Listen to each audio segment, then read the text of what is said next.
Facebook ad ক্যাম্পেইনে buying type মূলত দুই রকমের, একটি হচ্ছে অপশন আর একটি হলো রিজার্ভেশন। শুরু থেকে অপশনটি ছিল, বাট রিজার্ভেশন অপশনটি অ্যাড হয়েছে বেশ কিছুদিন আগে।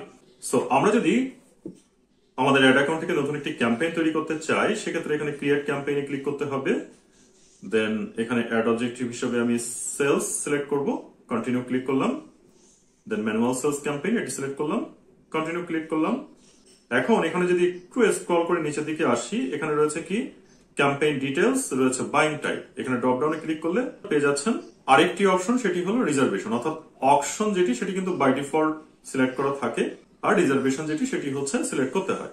এনিওয়ে, অপশন কিভাবে কাজ করে আমরা অন স্ক্রিনে দেখতে পাচ্ছি। এখানে 4 জন বিডার রয়েছে, সবারই লক্ষ্য কি ফেসবুক ফিডে অ্যাড দেখানো। তো সেক্ষেত্রে প্রথম জন বিড করলো $3, পরবর্তী জন বিড করলো $5, এর পরের জন বিড করেছে $7, এবং তারপরে চতুর্থ জন যিনি তিনি বিড করছেন $11। এখন অপশন পদ্ধতিতে যদি ফেসবুক অ্যাডভার্টাইজমেন্ট দেখায়, সেক্ষেত্রে কিন্তু নিয়ম অনুযায়ী $11 যে বিড করছে তার বিড এগিয়ে থাকার কথা, অর্থাৎ তার অ্যাডভার্টাইজমেন্ট শো করার কথা, বাকি জনেরটা কিন্তু শো করবে না।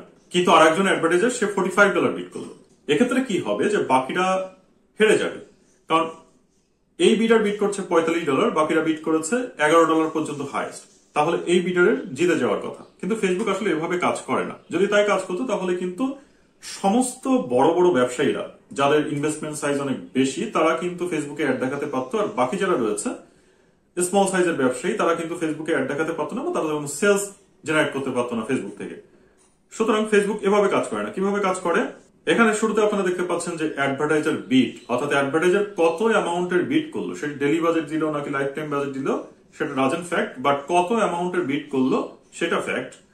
এরপরে রয়েছে যে অ্যাড কোয়ালিটি, অর্থাৎ আপনার অ্যাড কোয়ালিটি কেমন বা অ্যাডভার্টাইজারের অ্যাড কোয়ালিটি কেমন সেটা কিন্তু ম্যাটার করে, এবং সেই সাথে ম্যাটার করে এস্টিমেটেড অ্যাকশন, কোন অ্যাকশন সে নিয়েছে বা কোন ডিমান্ড সে দিয়েছে, সেই বিষয়টা ডিপেন্ড করে। এই তিনটা বিষয় একসাথে হয়ে কি হয়, ওই অপশনটা উইন করে বা ডলারে বিট করে। ঠিক আছে, ফেসবুক কিন্তু তখন অটোমেটিক্যালি এই বিডিংটা করে এই তিনটা অপশনের উপরে ভিত্তি করে। তো এটাকে অনেকভাবে এক্সপ্লেন করা যায়, আমি জাস্ট সিম্পল ওয়েতে আপনাদেরকে বোঝানোর ট্রাই করলাম কিভাবে চার্জ করে ফেসবুক। এখানে তাদের একটি ক্যালকুলেটিভ ওয়ে রয়েছে, এখানে রয়েছে সিপিএম। সেটি কিভাবে হয়, অর্থাৎ এটি কস্ট পার মাইল। ফেসবুক এটিকে ক্যালকুলেশন করে 1000 ইন্টু কস্ট ডিভাইডেড ইমপ্রেশনস, অর্থাৎ এই ক্যালকুলেটিভ ওয়েতে সে কিন্তু চার্জ করে অ্যাডভার্টাইজার থেকে। কিভাবে চার্জ করে, মূলত আমরা প্লেসমেন্টের বিভিন্ন প্লেসে অ্যাড দেখাই। তো প্লেসমেন্ট সিলেকশনে এখানে আমরা দুইটা অপশন পাই, একটি হচ্ছে যে অ্যাডভান্টেজ প্লাস প্লেসমেন্টস, যেটি ফেসবুক রিকমেন্ড করে, আর একটি হচ্ছে ম্যানুয়াল প্লেসমেন্টস। তো অ্যাডভান্টেজ যে প্লেসমেন্ট, সেখানে কিন্তু আমাদের কোনো হাত থাকে না, অর্থাৎ ফেসবুক প্রত্যেকটা প্লেসমেন্টে সে অ্যাড দেখাবে। কিন্তু আমরা যখন ম্যানুয়াল প্লেসমেন্ট সিলেক্ট করি, তখন কিন্তু আমরা আমাদের পছন্দ মতো প্লেসমেন্টস গুলোকে সিলেক্ট করতে পারি, এবং আমরা কোন কোন প্লেসমেন্টে অ্যাড দেখাচ্ছি সেই বিষয়টার উপরে ভিত্তি করে কিন্তু সিপিএমটা কাটা হয়। তো আমরা ধরুন যে এখানে আমরা ফেসবুক ফিড অ্যাড দেখাবো না, তো এখান থেকে উঠিয়ে দিলাম। যে প্লেসমেন্টস গুলো আছে ফিডের, সেখানে কিন্তু ফেসবুক অ্যাড দেখাবে না। তো সেক্ষেত্রে আপনার ইমপ্রেশন বা রিচ যেটি হচ্ছে ওই যে ক্যালকুলেটিভ ওয়েতে, সেভাবে কিন্তু ফেসবুক হিসাব করবে। এখন আমরা জানবো যে রিজার্ভেশন ব্যাপারটা আসলে কি। তো সেজন্য আমরা প্রথম আলো ওয়েবসাইটে ভিজিট করেছি, এবং এখানে শুরুতেই আমরা দেখতে পাচ্ছি যে একটি পপ আপ এসে আছে। এটি মূলত তীরের একটি অ্যাডভার্টাইজমেন্ট, এবং এখানে আমরা দেখতে পাচ্ছি যে এটা কিন্তু রিজার্ভেশন অ্যাড। কিভাবে বুঝলাম আমি আপনাদেরকে আরো ক্লিয়ার করছি, তার আগে এটিকে ক্লোজ করে দিব। এবং শুরুতে এখানে কিন্তু আরেকটি অ্যাড রয়েছে, যেটি এখানে কল টু অ্যাকশন আছে, ক্লিক হিয়ার। সো এখানে ক্লিক করলে তাদের ওয়েবসাইটে চলে যাবে। এনিওয়ে, যদি স্ক্রল করে একটু ডান দিকে হোভার করি মাউস, রাইট কলামে এখানে দেখতে পাচ্ছেন যে গুগল দ্বারা বিজ্ঞাপন, অর্থাৎ এই অ্যাডভার্টাইজমেন্টটি কিন্তু গুগল অ্যাডসেন্স থেকে এসেছে বা গুগল দিয়ে দেওয়া হয়েছে বা গুগল প্লেস করেছে। কিন্তু আগে যে অ্যাডভার্টাইজমেন্ট গুলো আমরা দেখে এসেছি, সেটি কিন্তু এই ধরনের কোনো অপশন ছিল না। তার মানে এটি রিজার্ভেশন অ্যাড। এখানে দেখুন আরেকটি রিজার্ভেশন অ্যাড রয়েছে, যেটি সিটি ব্যাংক দিয়েছে। তো আমি আমার বিশ্বাস যে এখানে ক্লিক করলে তাদের ওয়েবসাইটে নিয়ে যাবে। সো এখানে ক্লিক করছি। সো আমরা দেখতে পাচ্ছি যে সিটি ব্যাংকের ওয়েবসাইটে চলে গেছে। এনিওয়ে, এটি কিন্তু রিজার্ভেশন অ্যাড, কারণ এখানে কিন্তু গুগল অ্যাড থেকে অ্যাড দেওয়া হয়নি। আরো যদি একটু স্ক্রল করে নিচে আসি, সেক্ষেত্রে আমরা নিশ্চয়ই আরো কিছু অ্যাড দেখতে পাবো। একটু দেখার ট্রাই করি যে আর কোনো অ্যাড আসলে আছে কিনা। সো এখানে আরেকটি অ্যাড আপনারা দেখতে পাচ্ছেন, এটি হচ্ছে লারিফ দিয়েছে। কিন্তু লারিক কিন্তু এটি রিজার্ভেশন নেয়নি। কিভাবে বুঝলাম? এখানে ডান দিকে মাউস হোভার করলে আপনারা দেখতে পাচ্ছেন যে গুগল দ্বারা বিজ্ঞাপন, অর্থাৎ গুগল এখানে বিজ্ঞাপন দিয়েছে। স্ক্রল করে আরেকটু নিচে আসব এবং আমরা যদি একেবারে বটমে চলে যাই, সেক্ষেত্রে আমরা দেখতে পাচ্ছি যে চরকির একটি অ্যাড আছে, যেটিও রিজার্ভেশন অ্যাড। অর্থাৎ প্রথম আলোতে এই জায়গাগুলো রিজার্ভ করা যায়। যদি কোনো কোম্পানি এটা মনে করে যে আমি প্রথম আলোতে অ্যাড দেখাতে চাই এবং তাদের যে নির্দিষ্ট প্লেসমেন্ট রয়েছে ওই প্লেসমেন্ট ভাড়া নিয়ে অ্যাড দেখাতে চাই, তাহলে প্রথম আলোর সাথে যোগাযোগ করে তারা কিন্তু ওই প্লেসমেন্টস গুলোকে ভাড়া নিতে পারে, যেটি এই যে চরকি করেছে, সিটি ব্যাংক করেছে, এই জায়গাগুলো কিন্তু রিজার্ভেশন হয়েছে। আর বাকি কিছু অ্যাড এসেছে গুগল অ্যাডসেন্স থেকে। গুগল অ্যাডসেন্সে অ্যাডভার্টাইজাররা অ্যাড দিয়েছে এবং সেই অ্যাডভার্টাইজারদের অ্যাড কিন্তু এই প্রথম আলোতে শো করছে। এতে করে গুগল অ্যাডসেন্স তাদের সাথে একটা রেভিনিউ শেয়ার করবে। এখন আমরা দেখে নিব যে ফেসবুক অকশন ভার্সেস রিজার্ভেশন এর অ্যাডভান্টেজেস কি কি এবং ডিসঅ্যাডভান্টেজেস কি কি রয়েছে। তো অ্যাডভান্টেজেস যদি দেখি, সেক্ষেত্রে আমরা শুরুতে অকশনের অ্যাডভান্টেজেস গুলো দেখব। প্রথমে যেটি রয়েছে সেটি হচ্ছে ফ্লেক্সিবিলিটি। এখানে বলছে যে offers greater flexibility in terms of budget and ad placements, অর্থাৎ বাজেটের ক্ষেত্রে এবং অ্যাড প্লেসমেন্টস এর ক্ষেত্রে একটা ভালো ফ্লেক্সিবিলিটি পাওয়া যায়। কোথায় পাওয়া যায়? অকশনের ক্ষেত্রে।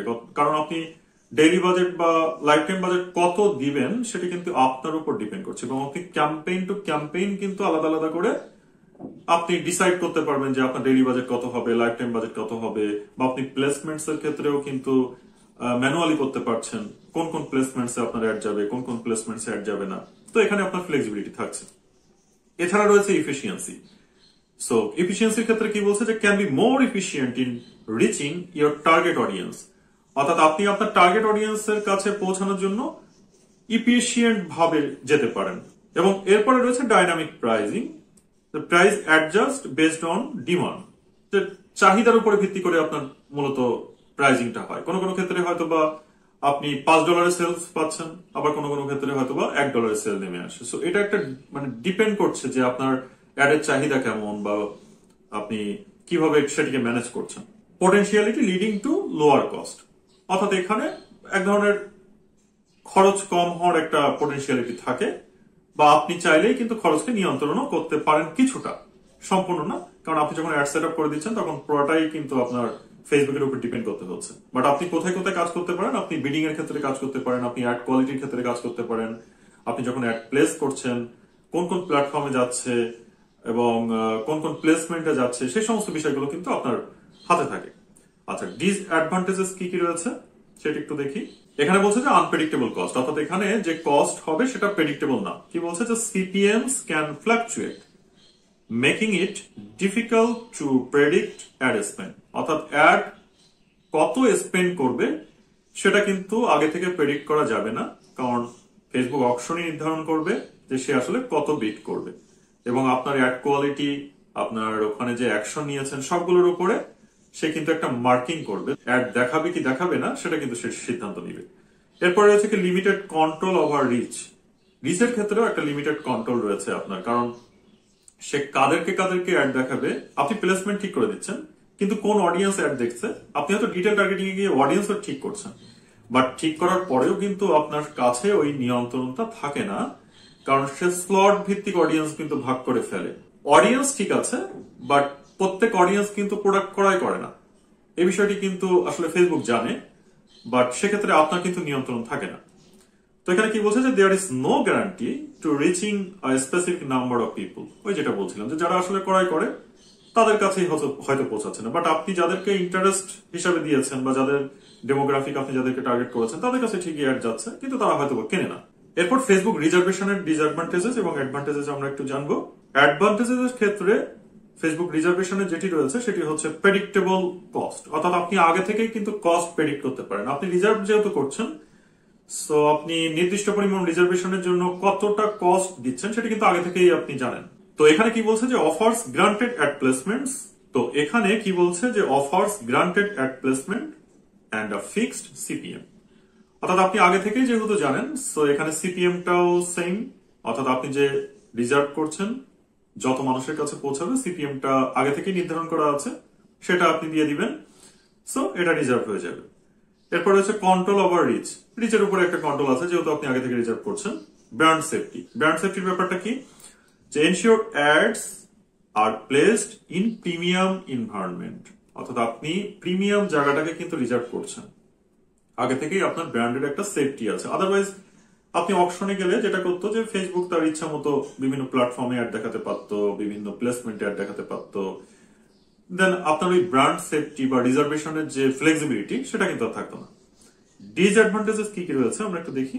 প্রথমে যেটি রয়েছে সেটি হচ্ছে higher minimum spend requires a higher minimum budget, অর্থাৎ অকশনের ক্ষেত্রে আপনার এখানে আপনার পছন্দ মতো বাজেট দেওয়া যায়, বাট রিজার্ভেশনের ক্ষেত্রে ওদের কিন্তু নির্দিষ্ট স্লট রয়েছে, সো আপনাকে বাজেটের ব্যাপারটা একটু হায়ার রাখতে হবে। এরপর রয়েছে less flexibility, offers less flexibility in terms of targeting and ad formats এবং টার্গেটিং এর ক্ষেত্রে এখানে ফ্লেক্সিবিলিটি অতটা নেই। আর যেহেতু প্লেসমেন্ট ভাড়া নিচ্ছেন, আপনার প্লেসমেন্ট বা অ্যাড ফরম্যাটের ব্যাপারে কিন্তু পরবর্তীতে খুব বেশি সিদ্ধান্ত নেওয়ার সুযোগ নেই। বাট অপশনের ক্ষেত্রে আপনি প্লেসমেন্টস দিয়েছেন, বিডিং করেছেন, বাট কোনো ক্ষেত্রে আপনার হয়তো রেজাল্ট ভালো আসছে না, সেক্ষেত্রে আপনি কিন্তু চাইলে এটিকে অফ করে দিতে পারেন। এরপরে রয়েছে potentiality higher cost can be more expensive than option ads especially for smaller campaigns, অর্থাৎ ছোট ছোট ক্যাম্পেইনের জন্য এই বাজেটটা কিন্তু হায়ার হতে পারে বা কস্টটা একটু বেশি হতে পারে। তো রিজার্ভেশনের ক্ষেত্রে এগুলি হলো মূলত ডিসঅ্যাডভান্টেজেস। একটু হায়ার কস্ট হয় কারণ যেহেতু আপনি আগে থেকেই ওই জায়গাটা রিজার্ভ করে রাখছেন। বিভিন্ন কোম্পানিগুলো তখনই দেয় যখন বিভিন্ন ওকেশন গুলো সামনে আসতে থাকে, যেমন ধরুন যে ঈদের সময় বা পূজার সময়, father's day, mother's day, Valentine day, এই সমস্ত বিভিন্ন ওকেশন গুলো আসার আগেই হয়তো 3 মাস বা 6 মাস আগে এই রিজার্ভেশন অ্যাড গুলো সে আগে থেকেই কিন্তু হোল্ড করে রাখে, অর্থাৎ সে রিজার্ভ করে রাখে যে এই সময়ে আমার ওই প্লেসমেন্টে অ্যাড দেখাতে হবে। সে আগে থেকেই কিন্তু বিষয়টাকে হোল্ড করতে পারে। তো যেহেতু সে আগে থেকেই রিজার্ভ করতে পারে, সেহেতু এই চার্জটা কম্পারেটিভলি একটু হাই হয়। আমরা এত সময় ফেসবুক অকশন এবং রিজার্ভেশন কি বিষয়টি জানলাম, এবং তাছাড়া এই অকশন এবং রিজার্ভেশনের অ্যাডভান্টেজেস এবং ডিসঅ্যাডভান্টেজেস ব্যাপারটি জানলাম।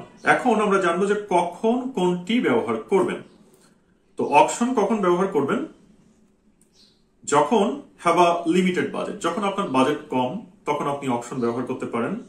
এছাড়া want to experiment with different targeting option, অর্থাৎ আপনি যখন একটা প্রোডাক্টকে টেস্ট করছেন, এক্সপেরিমেন্ট করছেন, বিভিন্ন টার্গেটিং টেস্ট করছেন, বিভিন্ন অপশন টেস্ট করছেন, সে সময় আপনি কিন্তু অপশন ব্যবহার করতে পারেন। এছাড়াও ইফিসিয়েন্সি অ্যান্ড ফ্লেক্সিবিলিটির ক্ষেত্রে, অর্থাৎ আপনার ফ্লেক্সিবিলিটির প্রয়োজন রয়েছে, আপনি প্রয়োজন মতো বিট করবেন বা আপনি ইচ্ছা মতো বাজেট চেঞ্জ করবেন, প্লেসমেন্ট চেঞ্জ করবেন, এই ধরনের ক্ষেত্রে কিন্তু আপনি অপশন পছন্দ করতে পারেন। তাহলে রিজার্ভেশন কখন পছন্দ করবেন? 1 to guarantee ad placement and reach, অর্থাৎ আপনি যখন গ্যারান্টি চান যে আমার অ্যাড অমুক জায়গায় প্লেস করতে হবে, এতগুলা মানুষের কাছে পৌঁছাতে হবে, এই ক্ষেত্রে কিন্তু আপনি রিজার্ভেশন চয়েস করতে পারেন। এরপরে রয়েছে কানেক্টেড অ্যাবাউট ব্র্যান্ড সেফটি, অর্থাৎ আপনার ব্র্যান্ড সেফটির যখন প্রয়োজন রয়েছে, আপনি যখন ফেসবুক প্লেসমেন্টের বাইরে অ্যাড দিতে চান না, অর্থাৎ অডিয়েন্স নেটওয়ার্কের ক্ষেত্রে কিন্তু ফেসবুক যেটি করে যে থার্ড পার্টি যে প্ল্যাটফর্ম গুলো রয়েছে এই সমস্ত প্ল্যাটফর্ম গুলোতে অ্যাড দেখায়। তো আপনি চাচ্ছেন না ওই ধরনের প্ল্যাটফর্ম গুলোতে অ্যাড দেখাতে বা অন্য কোনো প্ল্যাটফর্মে অ্যাড দেখাতে চাচ্ছেন না, আপনি শুধুমাত্র চাচ্ছেন ফেসবুক ফিডে অ্যাড গুলো দেখাতে। সো এইখানে আপনার একটা ব্র্যান্ড রিকগনাইজেশন দরকার। তো এই সমস্ত ক্ষেত্রে ব্র্যান্ড সেফটির ক্ষেত্রে আপনি কিন্তু চাইলে রিজার্ভেশন সিলেক্ট করতে পারেন। এছাড়া রয়েছে হ্যাভ আ লার্জ বাজেট, অর্থাৎ আপনার যখন বড় বাজেট আছে অ্যাড ক্যাম্পেইনের ক্ষেত্রে, তখন আপনি কেন রিজার্ভেশন করবেন না? কারণ বিভিন্ন ওকেশন যখন আসবে তখন কিন্তু ওই প্লেসমেন্টস গুলোতে আপনি অকশনের মাধ্যমে প্লেস করা অ্যাড বেশ টাফ হয়ে যাবে। তো আপনি যদি আগে থেকে রিজার্ভেশন করে রাখতে পারেন তাহলে কিন্তু আপনার আগে থেকে ওই জায়গাটা বুক করা থাকছে।